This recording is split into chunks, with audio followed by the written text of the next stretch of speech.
Hi friends, welcome to Selvi kitchen. 8 முட்டை எடுத்து வச்சுருக்கேங்க. வாங்க இன்றைக்கி நம்ம முட்டை குழம்பு எப்படி வைக்கிறதுன்ட்டு பார்க்கலாம். முட்டை குழம்புக்கு மசாலாலாம் வதக்கிக்கலாங்க. அதுக்கு நான் 6 ஸ்பூன் அளவுக்கு ஆயில் ஊற்றிருக்கேங்க. 3 பட்டைங்க, 6 லவங்கம், 1 ஸ்பூன் தனியா, அரை ஸ்பூன் சோம்பு, 2 ஸ்பூன் பொட்டுக்கடலை எடுத்துருக்கேங்க, 6 பல்லு பூண்டுங்க, சின்ன துண்டு இஞ்சி எடுத்துருக்கேங்க, 10 வரமிளகாய் எடுத்துருக்கேங்க, 1/4 மூடி தேங்காய்ங்க, 2 பெரிய வெங்காயம் நறுக்கி வச்சுருக்கேங்க. எல்லாத்தையும் இதில் போட்டுக்கிட்டேங்க. இதையெல்லாம் நல்லா ஒரு தடவை கலந்து விடுங்க. இதுலேயேங்க ஒரு அரை ஸ்பூன் வெறும் மிளகாத்தூள், 1/4 ஸ்பூன் மஞ்சத்தூள், நறுக்கி வச்சா 2 தக்காளிங்க. இதையும் போட்டு நல்லா ஒரு தடவை கலந்து விடுங்க. மசாலா எல்லாம் நல்லா பழமாக வதங்கிடுச்சுங்க. இதை இப்போ நம்ம ஆற வச்சுக்கலாம். மசாலா அரைச்சிக்கலாங்க. இப்போது முட்டை குழம்பு இப்போ தாளிச்சிக்கலாங்க. 6 ஸ்பூன் ஆயில் ஊற்றிருக்கேன். 2 பட்டை, 2 லவங்கம், கொஞ்சமாக சோம்புங்க. இதை தாளிக்க போட்டுக்கலாம். நீளமாக 2 பெரிய வெங்காயம் நறுக்கி வச்சுருக்கேங்க. அதையும் இதில் போட்டுக்கலாம். வெங்காயம் எல்லாம் நல்லா கலந்து விடுங்க. இந்த மாதிரி இது நல்லா வதங்கட்டும். வெங்காயம் எல்லாம் வதங்கி வந்துருச்சுங்க.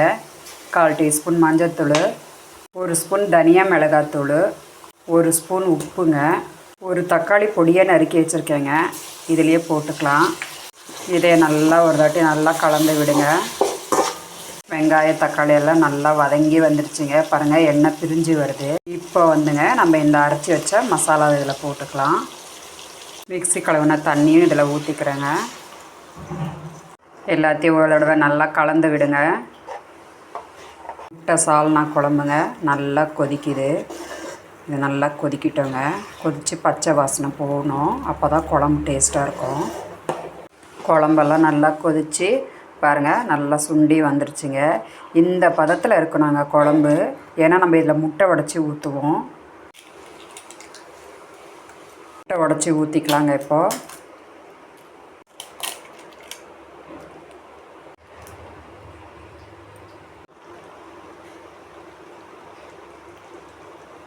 எல்லா முட்டையும் உடச்சி ஊற்றிட்டேங்க. இது ஒரு 15 நிமிஷம் நம்ம இப்படி சிறு தீயிலே வச்சிடலாம். இது முட்டையெல்லாம் நல்லா வேகட்டும். 15 நிமிஷம் ஆயிடுச்சுங்க. வாங்க இப்போ குழம்பு நம்ம அப்படியே கலந்து விடலாம். பாருங்கள், முட்டை அப்படியே தனித்தனியாக அப்படியே வந்துடுச்சுங்க. இங்கே பாருங்கள், முட்டைலாம் நல்லா வெந்திருக்குதுங்க. முட்டை உடச்சி ஊற்றினா சால்னா குழம்பு சூப்பராக ரெடி ஆகிடுச்சிங்க. பாருங்கள், இப்போ நம்ம அடுப்பை ஆஃப் பண்ணிக்கலாம். முட்டை போட்ட உடனே பார்த்திங்களா குழம்பு எவ்வளோ திக்னஸ் வந்துருச்சு. முட்டை போடுறதுக்கு முன்னாடி குழம்பு எவ்வளோ தண்ணியாக இருந்துச்சு. இப்போ பார்த்திங்களா எவ்வளோ திக்னஸ் வந்துருச்சு. இதே அளவில் நீங்களும் செஞ்சு பாருங்கள். ஏன் இருக்குன்னா கொத்தமல்லி இதில் போட்டுக்கலாங்க. சப்பாத்தி சுட்டுக்கலாங்க. அப்படியே திருப்பிக்கலாம். கொஞ்சமாக எண்ணெய் ஊற்றிக்கலாங்க.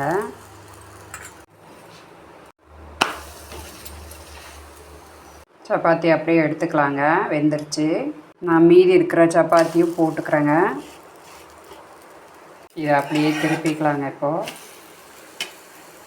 இதுவும் ரெடி ஆகிடுச்சுங்க. எடுத்துக்கலாம். இப்போது முட்டை சால்னா குழம்பு அப்படியே எடுத்துக்கலாங்க.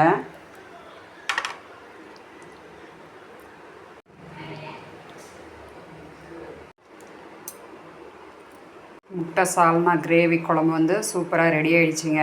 நாங்கள் சாப்பாடெல்லாம் ரெடி ஆகிடுச்சிங்க. சப்பாத்தி, சூட சாதங்க, முட்டை சால்னா கிரேவி குழம்புங்க.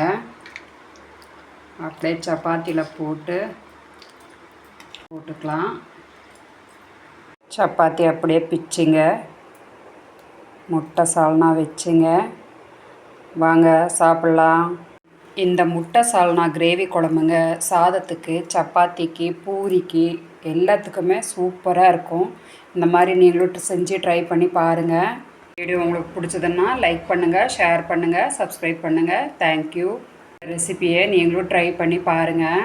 1 ஸ்பூன் கடுகுங்க, ஜீரகம், 1 ஸ்பூன் தனியா, 1 ஸ்பூன் பச்சரிசி, இதை எல்லாத்தையும் தண்ணியில் போட்டு ஊற வச்சுக்கலாம்.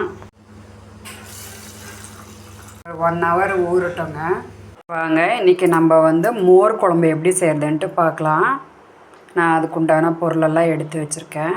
ஊற வச்ச தனியா, கடுகு, ஜீரகம், பச்சரிசி இது எல்லாத்தையும் நம்ம இப்போ அரைக்க போட்டுக்கலாம். 6 பச்சை மிளகாய் எடுத்துருக்கேங்க, இதில் போட்டுக்கலாம். அரை மூடி தேங்காய் எடுத்துருக்கேங்க, அதையும் இதில் போட்டுக்கிட்டு இப்போ நம்ம இதை அரைச்சிக்கலாம். இந்தளவுக்கு நைஸானதுங்க. துவரம்பருப்பு ஊற வச்சு வச்சுருக்கேங்க, அதையும் இதுலேயே போட்டு அரைச்சிக்கலாம். கடாயிலங்க பூசணிக்காய் போட்டுக்கலாம். இதுலேயேங்க இந்த அரைச்சி வச்ச மசாலா போட்டுக்கலாம். மிக்ஸி கழுவுன தண்ணியும் இதுலேயே ஊற்றிக்கலாங்க. 1/4 டீஸ்பூன் மஞ்சத்தூளுங்க, 3/4 ஸ்பூன் வந்து உப்பு போட்டுக்கலாங்க. இது நல்லா வேகட்டோங்க. நல்லா கலந்து விட்டுட்ருக்கேன். இதுலேயேங்க பச்சை கருவேப்பிலை அப்படியே போட்டுக்கலாங்க. இதெல்லாம் நல்லா வேகட்டும். குழம்பெல்லாம் நல்லா கொதித்து வந்துருச்சுங்க. இப்போ பாருங்கள், பூசணிக்காய் பாருங்கள் சூப்பராக வெந்துருச்சுங்க. இந்த அளவுக்கு திக்காக இருக்கணுங்க இந்த மசாலா. இதெல்லாம் 1/2 லிட்ரு தயிர் எடுத்திருக்கேங்க.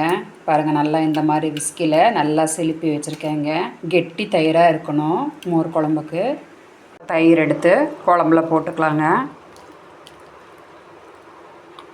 இது ஒரு தடவை நல்லா கலந்து விடலாங்க. நான் எல்லாம் கலந்து விட்டுட்டேங்க. தயிர் போட்ட பிறகு குழம்ப நம்ம வந்து கொதிக்க வைக்க வேண்டாம். பாருங்கள், நான் சிறுந்தீயில் வச்சுருக்கேன். மோர் குழம்புக்கு தாளிப்பு கொடுக்கலாங்க. நான் வந்து தேங்காய் எண்ணெய் வந்து 50 ml ஊற்றிருக்கேங்க. தேங்காய் எண்ணெய் காஞ்சிருச்சுங்க. இதில் வந்து 1/4 டீஸ்பூன் கடுகு, 1/4 டீஸ்பூன் ஜீரகம், கருவேப்பிலை கொஞ்சம், 4 வரமிளகா, இதுலேயேங்க பெருங்காயம் போட்டுக்கலாம். அவ்வளோதாங்க. இப்போ தாளிப்பு எடுத்து இதில் போட்டுக்கலாம். ஒரு தடவை நல்லா கலந்து விடுங்க. பூசணிக்காய் மோர் குழம்புங்க பாருங்கள், சூப்பராக ரெடி ஆயிடுச்சு. பூசணிக்காய் மோர் குழம்பு சூப்பராக ரெடி ஆயிடுச்சுங்க. வாங்க, சாப்பாடெல்லாம் ரெடி ஆயிடுச்சு. இன்றைக்கி நம்ம வீட்டு சிம்பிளான சாப்பாடு வந்துங்க, சுட சுட சாதம், பூசணிக்காய் மோர் குழம்புங்க, சுட்ட அப்பளங்க. வாங்க, சூட சாதங்க, பூசணிக்காய் மோர் குழம்புங்க, நல்லா பிணைஞ்சி சுட்ட அப்பளம் எடுத்து அப்படியே இதில் வச்சு வாங்க சாப்பிட்லாம். வீடியோ உங்களுக்கு பிடிச்சதுன்னா லைக் பண்ணுங்கள், ஷேர் பண்ணுங்கள், சப்ஸ்கிரைப் பண்ணுங்கள். தேங்க்யூ. சிம்பிளான மோர் குழம்பு ரெசிப்பியை நீங்களும் ட்ரை பண்ணி பாருங்கள். கீழே வந்து எனக்கு கமெண்ட் பண்ணுங்கள்.